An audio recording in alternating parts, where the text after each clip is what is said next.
This is by Marek Danielewski. He's an incredible artist, and he is working on a hybrid collection of art and poetry.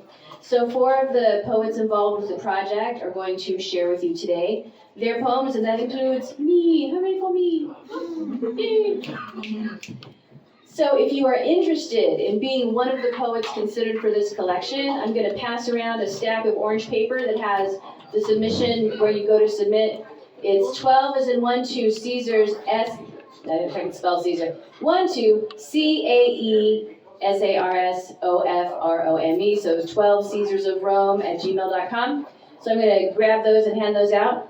But let's see, Natasha, do you want to give us do you want to start with Caligula or the other one? Yep. My name's Natasha. Wow, big crowd today. So this is just a can you guys see this? Yes. Take it out of the way, then you can see it. Yeah. I haven't actually seen this before.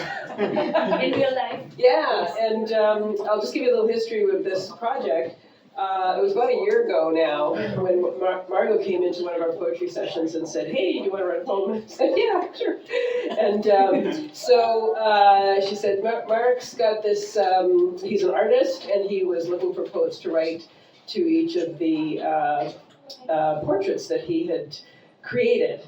And so I saw a digital picture of it, but when you look up really close, so I'd encourage you guys to come up and take a really close look at this. It's a very interesting blend of multimedia, very interesting, and it tells a story in and of itself. So after I wrote the poem, I was excited for the art. Natasha, can you point that picture at the... Oh my God. Just point it right here. Like... At the camera. At my Mark's phone. going to kill me if I do something there. Very good. Thank you. There we go. You got it? Yep, Okay. got it. So this is my poem about Gaius Caligula, and I'm just going to give you a little background as to the perspective that I wanted to write on for this particular one. So if you know, Caligula was probably one of the bloodiest emperors. I have to defer to my historian over there. He mostly kept it in-house, but... Oh, he kept it in-house. Okay, yeah. Kept it on the DL. But the reality is, each one of these tyrants was once a baby and was once a child. And so I thought, you know what, wouldn't it be interesting to write from that perspective, and what would that Caesar say? So here we go, see what you guys think. Gaius Caligula, 12 AD to 41 AD. Little quote from Caligula: "I have existed from the morning of the world, and I shall exist until the last star falls from the night. Although I have taken the form of Gaius Caligula, I am all men, as I am no man, and therefore I am a god. Run with me. Hear my little boots echo down Tiberian stone corridors, mildewed and crumbling with time. I skip and tumble over limestone cliffs, fall silent and still into the depths of the Tyrrhenian Sea. High above me, sirens' echoes calling me back to be.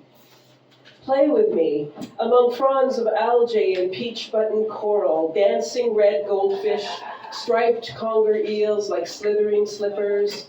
We see clear line down to purling sand bottoms, sifting and drifting in Poseidon's breeze. My island, Capri, let's swim untethered in private crystal coves like Mariah Carey, celebrities, consumptive, wealthy, escaping rabid society, all watched over by thick rows of Mediterranean bush and quivering quails, eyeing sideways our insatiable appetites, while against a peacock sky, peregrine falcons suspended threadbare above the trees, ravenous, devouring, claiming to be free. Come with me, take unforgivingly as the folding years carry our souls back and through this mirror. Our faces slip off center, eyes double, quadruple down, vision blurred with each life thrust to merge horror and light as one face on both sides of our rippling reflections, you and me. Whilst far away in the city, a roar of spectators, whole and untuned, enshroud a sword-pierced lion with silken shears, shedding no tears for his torn, florid flesh, fluttering like my mother's veil, floating on vengeful whispers across the years. March with me, with my father's soldiers as they oversee, fingers blood slick and clawing through walls that hide you from me, your frenzied misunderstandings, my rust-sick smell congealed on the faded contours of hardcover shadow texts, passed down in the hands of men who've left behind tarnished renderings of the world they alone wanted to see. And what if my flesh drips from the corners of your lips, shredded meat caught between tight crevices of your pointed canines, steak you've rent from my bones? Are you not me? Is not your lust just as mine? Mystified, justified. You follow my macabre trail of fantasy and ecstasy with horror and love, your dissection raw and perfumed, and yet you forget. This is my Garden of Gethsemane, this crack of skulls underfoot as we march in sync, an infinity of polished skulls on Skull Beach, a broken limb here, a crooked rib there, one gelatinous eye plucked from its ocular grave to see the craven world that gives birth to you, to me. How would you then judge these naked, trembling gifts that fall at your feet, so willing to carve and be carved? Skin filleted, consumed in tiny silver spoons on a lavish dinner table set for two, and drowned with a shimmering glass of Bordeaux. Stay with me. Behold the part of me that gives method to madness when I slay all that stands in my way, stroking Ignatius as the world frays at my sandaled feet, steaming foul in the baking Roman sun. And when I see my reflection, I see you. Yet I am more than your judge, jury, and executioner. I am glory itself, draped across your sins and miseries, brought to bring comfort and fear. I am maker of destinies. I am creator of centuries. That which brings peasant and priest, senator and saint, together under my all-seeing eye. I am not one soul, but many. Yes, I am all of these lies. Contemplate me, gold-foiled inside Marek's tortured wood frame, his artist hand time-pressed against a menagerie of textiles, uncaged, unhinged, and yet, unlike you, I am forever free.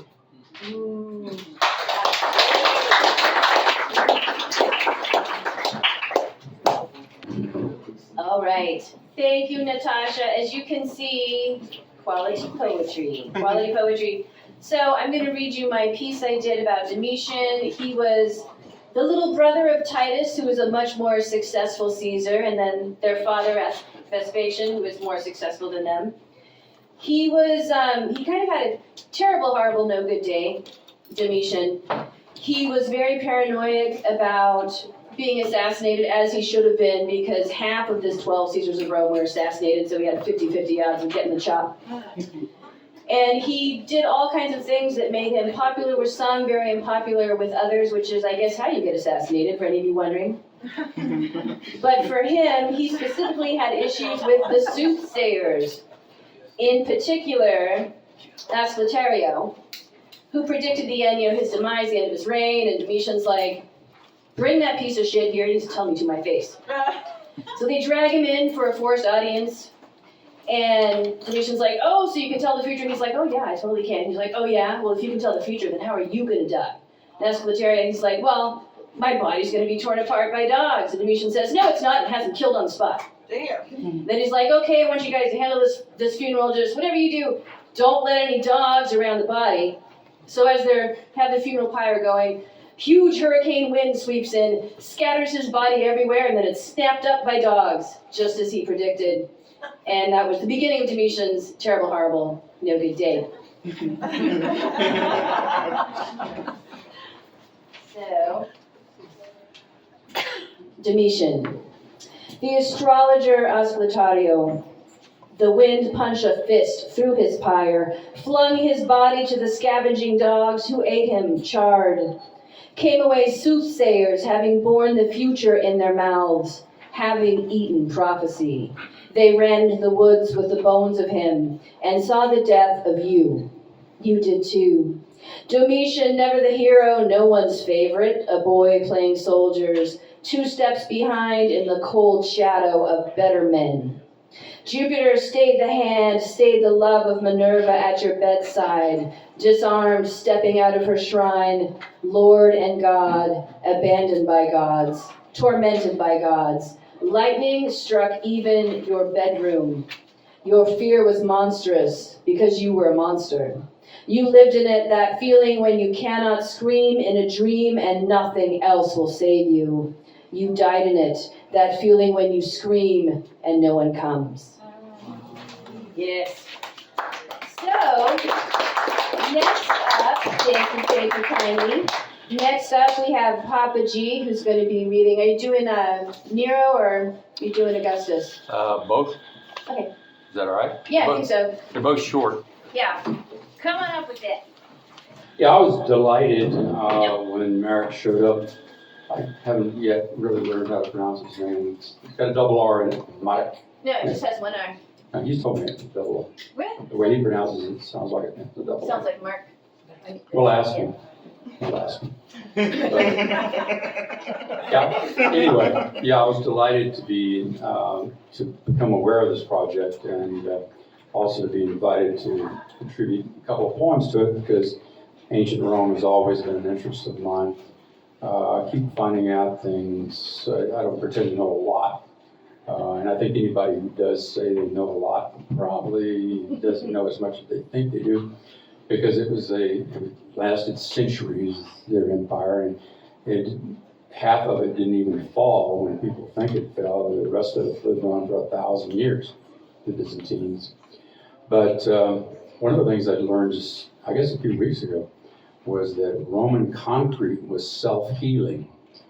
The cracks of it would, when they're exposed to water, the cement they used would seal again, and that's why a large part of why their architecture has lasted for hundreds of years, probably much longer than ours will. My favorite two emperors, for very different reasons, are Augustus and Nero, and I wrote short poems about both of them. I could say a whole lot more about both of them, but I'll just read the poems. Augustus, striking down rivals within his empire, striking down passion within himself. Viper god for a serpent realm, Libya weaving behind him, leading when he lost his way, sparing his life for 40 years, slaying others in his service, some dear as well as near, in any family but theirs, poisoned by their shared blood by her hand.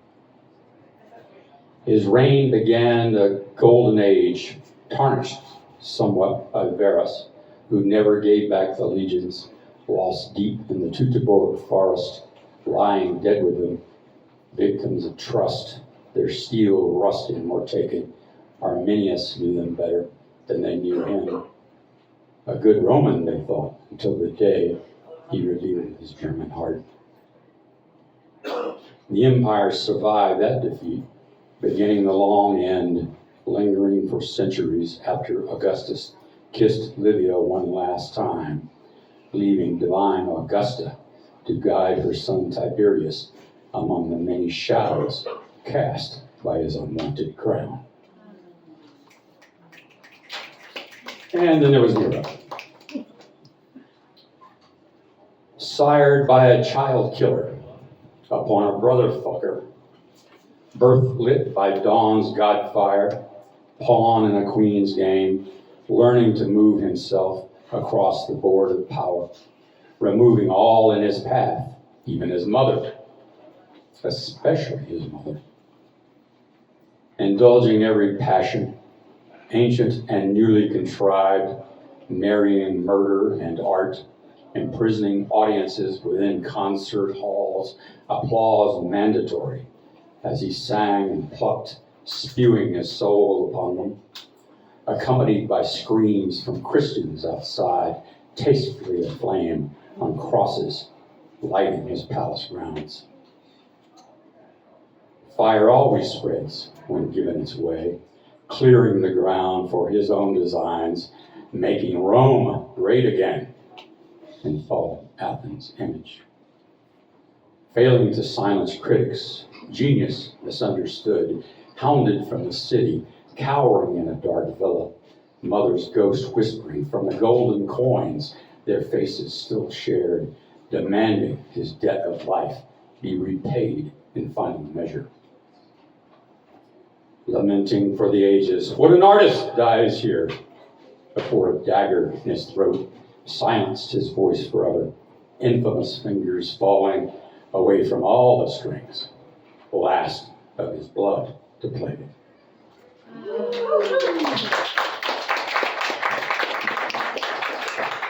Thank you, Papa G, and your big brain full of Roman knowledge.